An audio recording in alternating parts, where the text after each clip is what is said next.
Ayan, good morning mga ka-surprise. Another Chow fan, Chow King. Opinion video na naman po tayo mga ka-surprise. Pero bago po yon, kakantahon ko po muna kayo. Makulay ang buhay, makulay ang buhay sa ginataang gulay. Hindi pa mga ka-surprise. Makulay po tayo today kasi nag-OOTD po ako. And yes, hindi po, this is not the Realme mga ka-surprise. May pa-Realme talaga. Mga ka-surprise, this is the Samsung Mi. Joke lang din mga ka-surprise. Ito pong OOTD natin po ngayon, I admit mga ka-surprise, hindi ko po pang age to. Mga ka-surprise, wala na munang age reveal, pero parang feeling ko this is a teenager, what do you call this? OOTD, gano'n yung mga pang teens, ano bang teens? From 13 to 19, gano'n mga ka-surprise. So, naintindihan nyo na po yun. Mag-OOTD muna tayo mga ka-surprise. Ito na yun.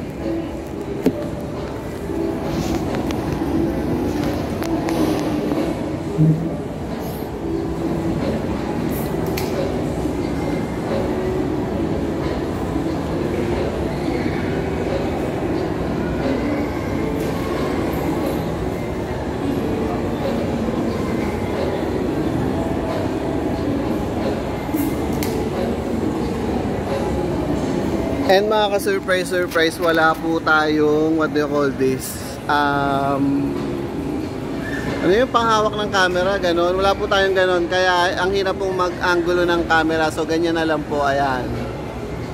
So ito na po yung OOTD natin mga ka-surprise. Pwedeng ito rin po yung main focus ng recording natin, pero ang main focus po talaga is ito pong opinion video natin dito sa Chow King, Chow fan mga ka-surprise. So ito na yon. So ito po yun mga ka-surprise. Ayan. So pag nag-order po kayo ng Chow fan mga ka-surprise, bakit ko ba inuulit ito?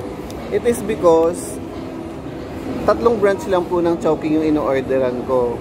And dun po sa dalawang branch mga ka-surprise, magkaiba po sila ng lasa.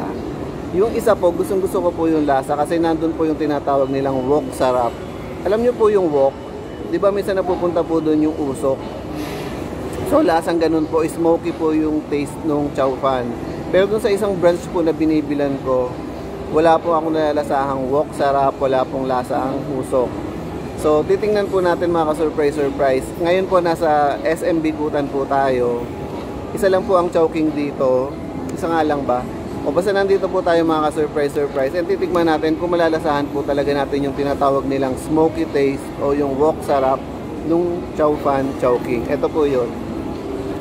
So pag nag-order po tayo ng Chow fan, meron na pong kasamang siomai yun. Ganito po yung magiging itsura niya. And ganito po siya nakalagay mga ka-surprise. So ayan. Meron po siyang kasamang chili. Ayan. Sana lang nagre-record pa tayo mga ka-surprise. Tingnan natin. Ayan, nagre-record pa. But 3 minutes pa lang. Ayan, dami-dami ko nang sinabi. Anyway. So, ayan mga ka-surprise. May kasama rin po siyang ayan, fork and spoon. Ganito po yun. May kasama po siyang tissue mga ka-surprise. Ayan. And meron din pong ito, soy mansi mga ka-surprise. Ayan. So, pack na pack po talaga yan mga ka-surprise. Hindi ko masyadong papahabain itong video mga ka-surprise. Kasi nga po, hindi po tayo naka hand stick dito sa ano natin, kuha natin. So, hindi ko alam kung okay ba ito, ganon. So, ito po yung chili. Ayan.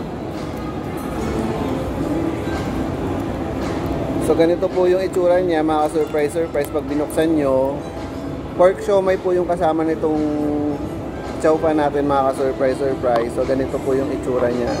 Ayan. So ayan. Without any further ado, titikman na natin mga ka-surprise.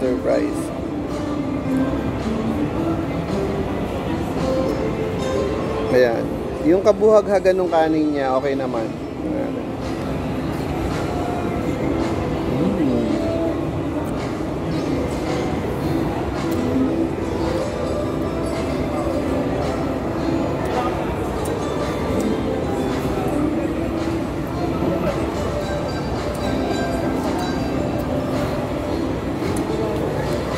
Wow, mga surprise. Hindi ko pa man natitikman, kasusubo ko pa lang. Naamoy ko agad yung tinatawag nga nila na wok sarap o yung smoky taste, smoky aroma. So, confirmed mga ka-surprise. Iba-iba po talaga yung lasa ng, what do you call this? Chow fan from every Chowking branch, ganon. Siguro it has something to do with sa nagluluto, ganon. So yun lang po mga ka-surprise. Hindi ko na po papahabain yung video. Yun lang po talaga yung main focus ng video natin today.